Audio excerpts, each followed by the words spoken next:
The shortest possible answer is pattern recognition. But before I can elaborate on that, let me cover a few grenade launcher basics. The first and most striking aspect of the demo's grenade launchers are the fact that the grenades travel in an arc. This has many gameplay implications, but the biggest takeaway here is that you have to aim high. If you come from other shooter games where you are used to aiming for head level, be prepared to make some adjustments because at mid to long range you will have to aim significantly higher than head level to land a direct hit. By the way, if it wasn't obvious, we are going for direct hits. 100 damage at any range is a serious amount of damage. Just 2 direct grenades are enough to kill most classes in the game. Exactly how high above your target you need to aim is obviously dependent on the distance. The further the target, the higher your aim needs to be. Speaking of distance, the second aspect of grenade aim is leading your shots. Players rarely stand still in Team Fortress 2, and if you don't predict this movement, your shot will likely miss its mark.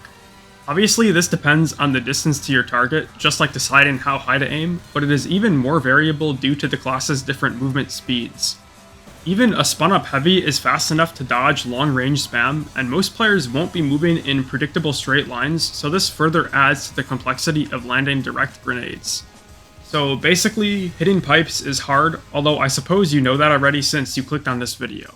In order to better organize this video, I will break down aiming with the grenade launcher into 3 styles. Firstly, there is what I would call assisted pipe aim. This, in my opinion, is the most reliable way to deal damage with the grenade launcher, and it is also the easiest because it is assisted. I am not referring to Xbox aim assist or anything like that, but rather to your other primary weapon, the sticky bomb launcher. Now, I can already picture the tf2 horde gathering in my comment section just like an Uruk-hai army ready to storm Helm's Deep. This video is supposed to be about the grenade launcher, but now it's turning into sticky spam. Sticky spam takes no skill, blah blah blah blah blah. Well, I hate to break it to you guys, but sometimes the best advice is that which you don't want to hear. The sticky bomb launcher and the grenade launcher synergize together, and in the context of trying to win, it is foolish to ignore this. Anyways, I've talked about this more in depth in my sticky spam video, but you can essentially use sticky bombs to restrict your opponent's movement. Once you have a target trapped, or at least have limited their movement enough to accurately predict where they will move next, you can switch to your grenade launcher for devastating 100 damage directs. I'll get back to this later. The second style of aim I will refer to as unassisted pipe aim. This is just aiming purely off prediction alone. Maybe you are running a shield or the sticky jumper, or maybe you have a sticky trap down. Either way, you don't have any method of zoning your opponent. Obviously, aiming grenades without any sort of zoning tool can be very difficult, and in some situations, seemingly impossible to less experienced players.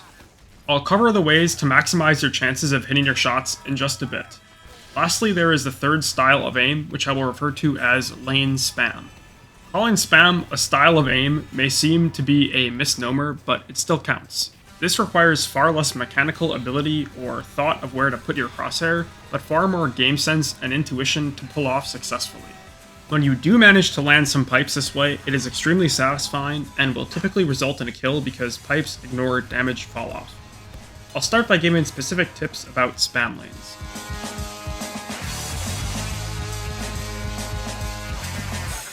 Spam is the easiest aim style to understand since at its core it is extremely simple. Lob grenades down highly traveled paths. The best time for spamming is probably when you are watching a sticky trap, although you don't have to be running stickies at all for spam to be effective. If you are running a shield, just be careful to either not unload your whole clip in case you get pushed, or if you are going to spam all 4 pipes, be ready to charge away. Similarly, with the sticky jumper, have a pre-placed sticky ready should you get pushed. I would avoid spamming a lane entirely if you have an enemy nearby who you can shoot at. Usually when I'm spamming an angle, it's because I'm trying to do something useful while waiting for a team fight. During a team fight, your ammo is usually better spent shooting specific targets. Another time I like to lob a few spam pipes is when a team fight is about to begin and I want to soften the other team up. This usually works well when I recognize a pattern in the other team's positioning. Sitting behind rock on product is one example. Another example of using a spam lane before or during a team fight is this corner on upward third. In this casual game I recently uploaded to my second channel, the blue team was obsessed with this corner, so I just spammed the hell out of it. This strategy worked for me in this lobby, but it likely won't work in most games. The point I'm trying to make is that lane spam can be extremely effective in some situations, but you need to spot the situation and adapt accordingly.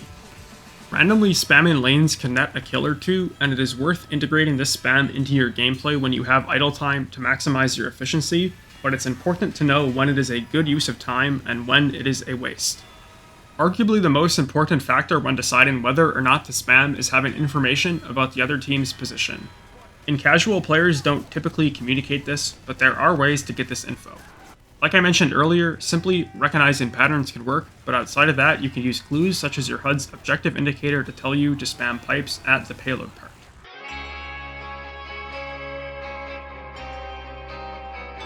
Aiming grenades without sticky bomb zoning is the most difficult aiming method, and as I have been hammering home this whole video, it's all about pattern recognition. Unlike spam lanes where you are looking for patterns in the other team's positioning as well as the game state, the patterns you need to be observing when aiming this way have to do with your target's movement. I think the reason many players struggle with aiming grenades is because recognizing these patterns in a split second and adjusting your aim accordingly is largely subconscious, and it simply takes a long time for your brain to learn these patterns. Before I talk any more about analyzing player movement patterns, let me speak about the factors you do have control over. Firstly, it wouldn't be a demo video without talking about spacing. For the uninitiated, Demo thrives at the mid-range. While this distance is impossible to define exactly, partially because it depends on the situation, this theoretical mid-range puts you outside of the majority of other classes' ideal range, while also keeping you close enough that you are able to consistently hit shots with both of your weapons. I won't go into too much detail because I've already talked about this in other videos, but you will want to be doing your best to be taking fights at this range. If you find yourself at very close range, it isn't the end of the world. Aiming grenades at point blank is actually easier than at mid-range because the time it takes for them to travel to their target is negligible in most cases. This means that the grenade launcher at point blank is very similar to hit scan. Just remember the grenades come out of the right side of your screen, so you will need to adjust accordingly at point blank. Also, this is an undesirable situation because you will deal self-damage. If you wish to make some space between you and your target, you can always do the classic jump and crouch as you are shooting so that you pipe jump off your own grenade. This is one of my personal favorite maneuvers because unlike surfing an opponent's damage, you know exactly how the timing will work out. In these situations, you could sticky jump away, but this would require you to possibly change weapons, which takes about half a second, fire a sticky bomb, and then wait the 0.7 second arm timer, and then finally jump away. Compare this to grenade jumping off your own direct pipe, and you can see how fluid and productive this method of running away is, assuming you can tank the self-damage. You can also use pipe jumping as an offensive tool. I find that this works best with enemy buildings, since there is no prediction involved for performing the pipe jump. This is one of my favorite things to do, although these opportunities rarely present themselves. Conversely, grenades at long ranges are much harder to hit, but with almost no risk to yourself, unless you're peeking a sniper, of course. The only real way to guarantee a hit at this range on a target that isn't completely stationary is to hard read their movement, and even then, dodging pipes from this range is trivial. They can literally see the grenade coming and just move out of the way in most cases.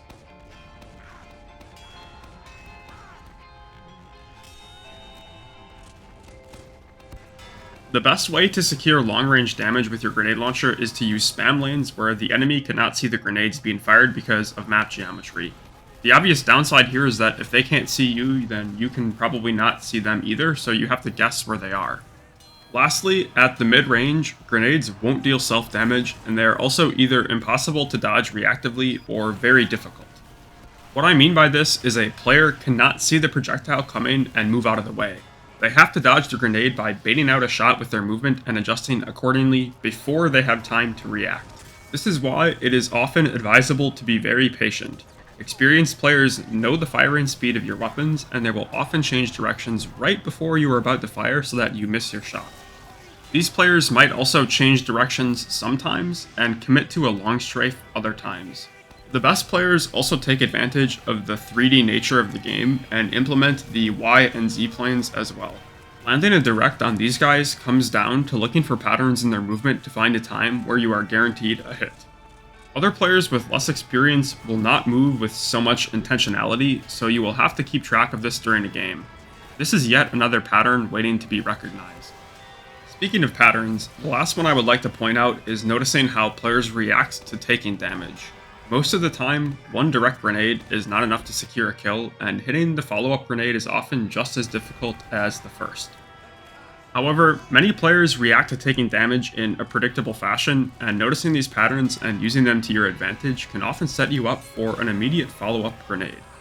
The two most common reactions are to start moving in the opposite direction upon realizing they got hit, or otherwise to commit to the long strafe.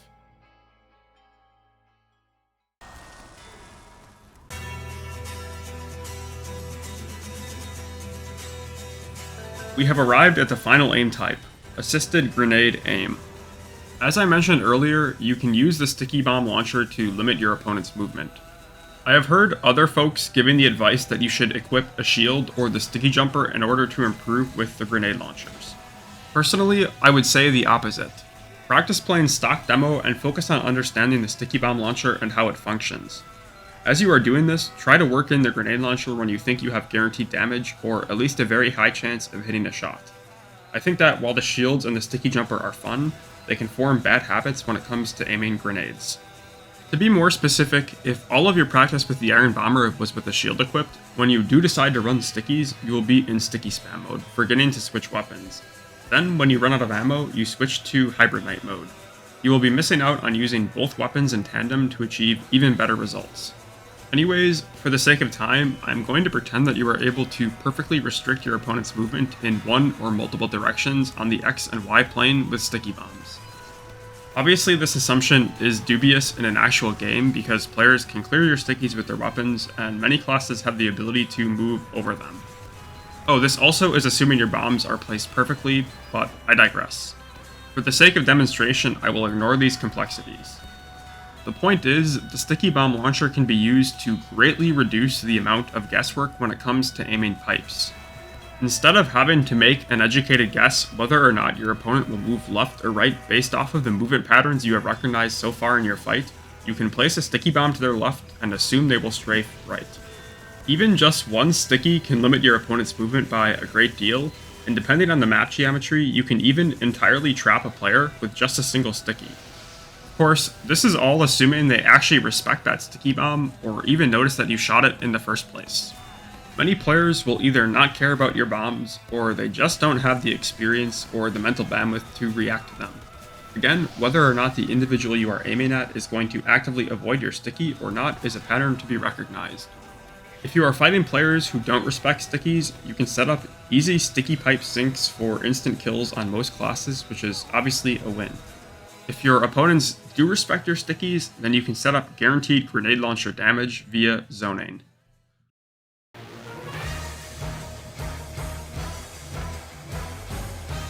Alright, now that I have discussed the three types of aim, I want to go over some external factors that you can use to improve your chance of dealing more damage while further increasing your survivability. I mentioned spacing before, but I left out an important takeaway. Not only should you try to be at mid-range, but you also want your opponents to enter your mid-range when they are in a choke point. Doors, tunnels, catwalks, and even just open areas that are more congested than the surrounding terrain are all chokes, and every map has them. Your target's movement options are greatly limited in a choke point, meaning that they are easier to predict. In more tight choke points, targets are basically impossible to miss. Furthermore, chokes can help set you up for some juicy area of effect damage for obvious reasons. Corners are another type of map geometry that can limit an opponent's movement should they find themselves in one, although that is not why I bring them up. As a Demoman, you can corner peek sentries, heavies, and pyros to take advantage of their inferior weaponry that relies on sustained line of sight to deal damage. I put capture points in the title of this section mostly for the alliteration, although I do want to mention area of effect, specifically in the context of shooting at groups of players. Perhaps these players are on a capture point, or the payload, or what have you.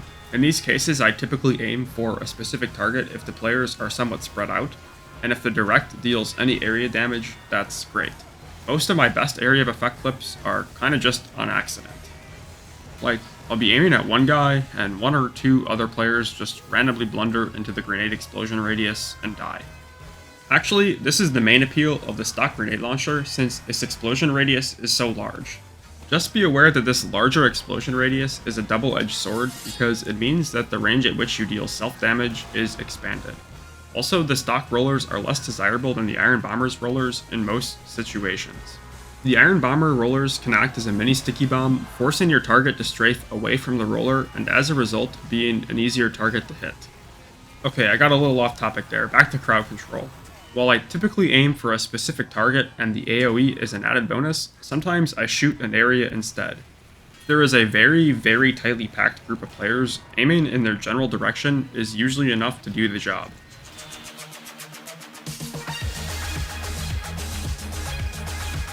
I've already mentioned that the stock grenade launcher and the Iron Bomber are great choices, but what about the other two launchers?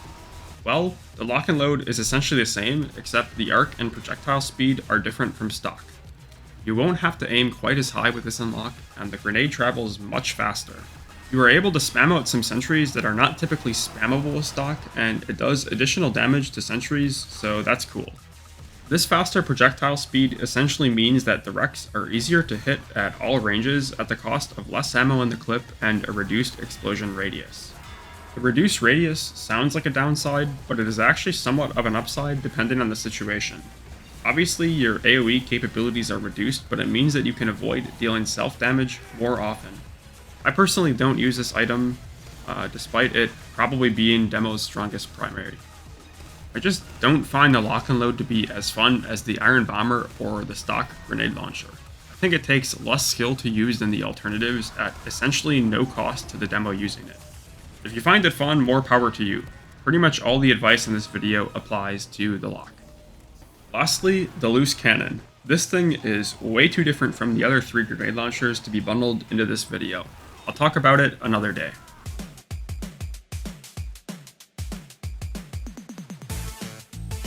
Okay, time for a few miscellaneous items that are worth mentioning. Firstly, let's talk about Air Blast. You are generally going to want to avoid shooting grenades at pyros for obvious reasons. Use your sticky bombs instead because you decide when they detonate. Speaking of sticky bombs, when should you switch to your grenade launcher? Well, I think there is no one-size-fits-all answer to this question because it is a matter of playstyle. I know a lot of very good demo players, and they all would answer the question a bit differently. If you are super confident in your grenade aim, you can get away with using it more often than your stickies, although I think stickies are the far more reliable method of dealing damage. Personally, I have found that switching between the two frequently during combat works well for me. It is actually somewhat faster to switch weapons and fire than it is to fire twice in a row with the same weapon, so you are in theory reducing your time to kill by swapping frequently.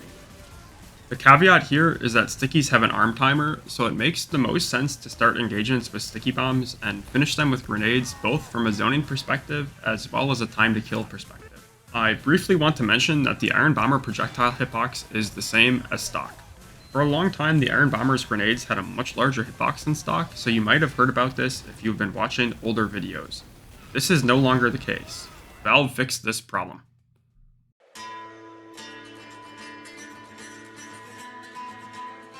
I have a few clips that I think do a great job of demonstrating some of the principles I covered in this video. In this situation, I noticed that the red team is on the back foot. They are down a few players and my team is about to cap first. I can safely assume that they don't have a defense set up on hill. Because of these observations, when I spot this group of red players backing up, I make an educated guess that they are going to continue holding S.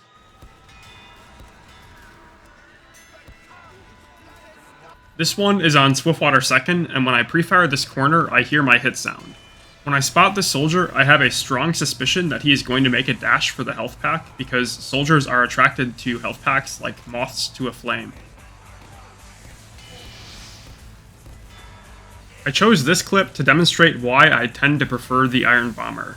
I think my movement was pretty good versus this demo, but that is a topic for a later video.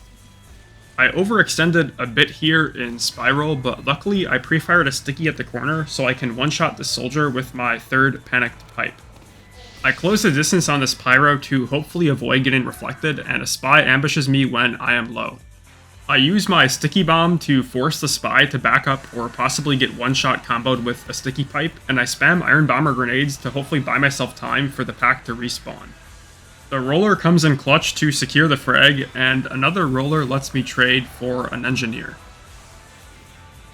This final clip is on Steel, one of my favorite maps. I've lodged myself into this slow door choke point, and I use the safety of the choke to reset all my health and ammo as I wait for the Girardi to wear off. I know that since blue isn't pushing me, they are either turtling on C or in Wishbone. Sure enough, blue is crammed into Wishbone, and hitting these shots is as easy as shooting fish in a barrel. I book it once I see that Uber and live to fight another day. Okay, that is pretty much all I have to say about grenade aim, at least for now. Hopefully you enjoyed the video. Don't. No.